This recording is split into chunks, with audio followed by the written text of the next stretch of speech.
Good morning student, myself Jaya Sharma, assistant professor in Regional College of Pharmacy. Today we are studies protein in diploma part second. ठीक है, और subject है हमारा यहाँ पे biochemistry.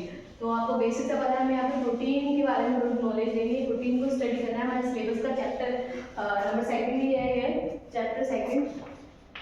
इसमें हम बेसिक सा कंसिडर करेंगे डेफिनेशन कि प्रोटीन क्या होता है, ठीक है, फिर उसका क्लासिफिकेशन प्रोटीन के on the basis of structure और अमीनो ग्रुप, ठीक है, दो बेसिस पर इसको क्लासिफाई करेंगे। नेक्स्ट हम इसके केमिकल नेचर या केमिकल स्ट्रक्चर की बात करेंगे प्रोटीन का, और अमीनो ग्रुप का क्या स्ट्रक्चर है, केमिकल स्ट्रक्चर, फिर इसका बायोलॉजिकल यूज हम देखेंगे या फिर इसकी एप्लीकेशन भी बोल सकते हैं। नेक्स्ट हम इसमें चेक देखेंगे कि प्रोटीन का आइडेंटिफिकेशन टेस्ट, ठीक है। तो हमारे सिलेबस के अंदर डेफिनेशन, क्लासिफिकेशन को फर्दर दो पार्ट में डिवाइड किया गया, प्रोटीन बेसिस के, अमीनो ग्रुप के बेसिस पे, स्ट्रक्चर के बेसिस पे, ठीक है। उसका केमिकल स्ट्रक्चर देखेंगे, बायोलॉजिकल रोल क्या है आपका प्रोटीन का आपके बॉडी के अंदर, ये चीज़ों को हम फर्दर स्टडी करेंगे। नेक्स्ट हम इसको identification test of protein study करने वाले। तो बेसिक सा है protein. Protein is defined as a nitrogenous compound या group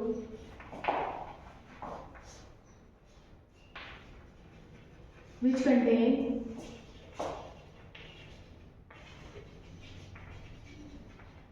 a long chain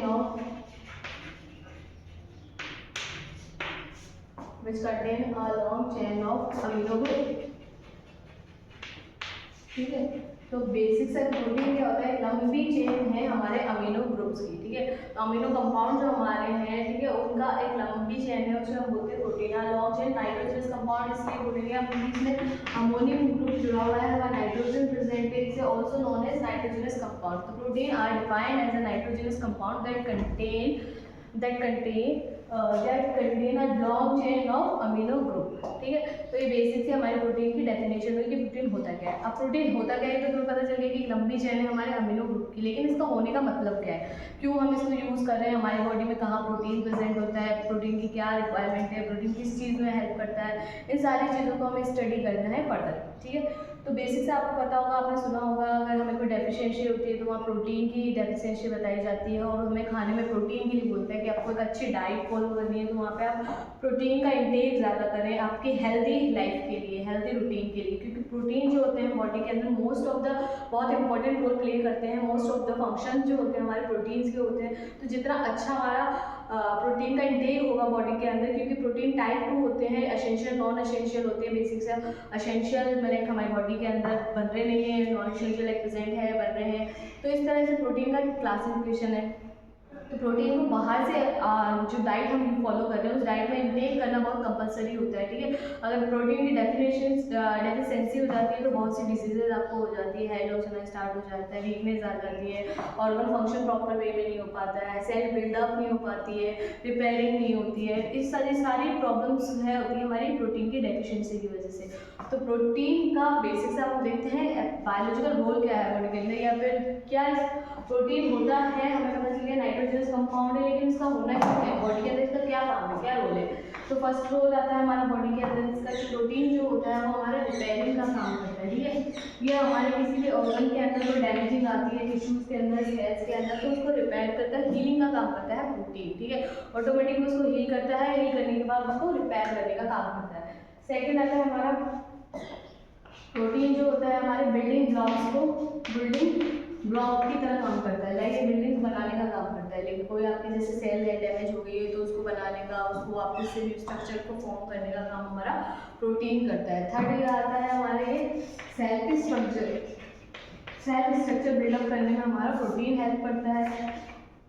next आता है हमारा प्रोटीन का काम कि ऑल एंजाइम और ऑल्सो नोन एज प्रोटीन, जितने भी एंजाइम है सबका नेचर कैसा है, सब नेचर के अंदर प्रोटीन है।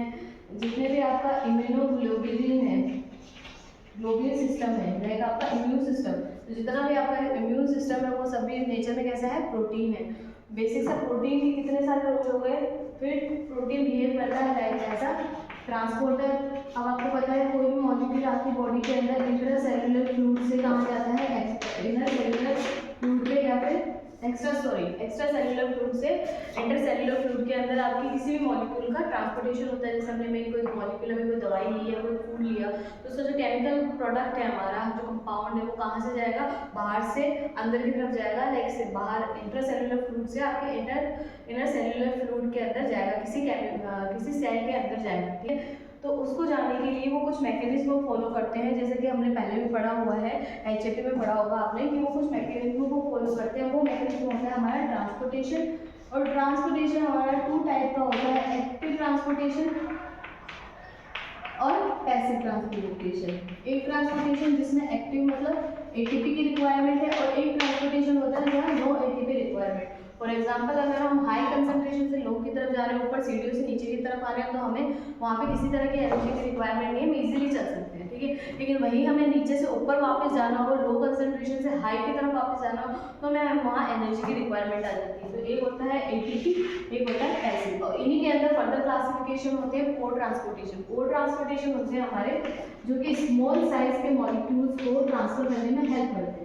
तो ये पोर क्या होते हैं, ये प्रोटीन प्रेजेंट होते हैं आपकी सेल मेम्ब्रेन पे, और यही क्या करते हैं, ट्रांसपोर्टेशन में हेल्प करते हैं किसी भी मॉलिक्यूल की। तो बेसिक सा प्रोटीन क्या हुआ आपका, a nitrogenous compound along chain of amino group, ठीक है।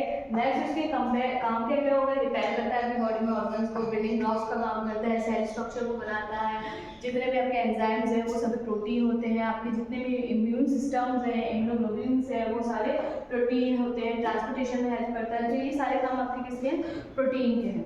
नेक्स्ट अब आपका आता है स्ट्रक्चर। केमिकल स्ट्रक्चर की अगर हम बात करें प्रोटीन की, contain side chain ammonium group और as well as carboxyl group, ठीक है। तो यहाँ पे क्या होता है, अमीनो ग्रुप प्रेजेंट है, एक साइड चेन है और एक कार्बोक्सिल ग्रुप प्रेजेंट है, ठीक है, प्रोटीन के अंदर। तो प्रोटीन के नेचर के स्ट्रक्चर के अंदर अमीनो ग्रुप, साइड चेन और कार्बोक्सिल ग्रुप प्रेजेंट होते हैं। ये किसकी लॉन्ग चेन है, इस अमीनो ग्रुप की। इस अमीनो ग्रुप पे और अटैच होते जाएंगे अमीनो ग्रुप्स, अमाइन ग्रुप्स, वो सारे अटैच होकर ये बनाते हैं हमारा protein. Thank you so much. Further हम आगे कंटिन्यू करने वाले हैं क्लासिफिकेशन, बायोलॉजिकल यूज, आइडेंटिफिकेशन, ठीक है। Thank you so much. अब तो हो जाए।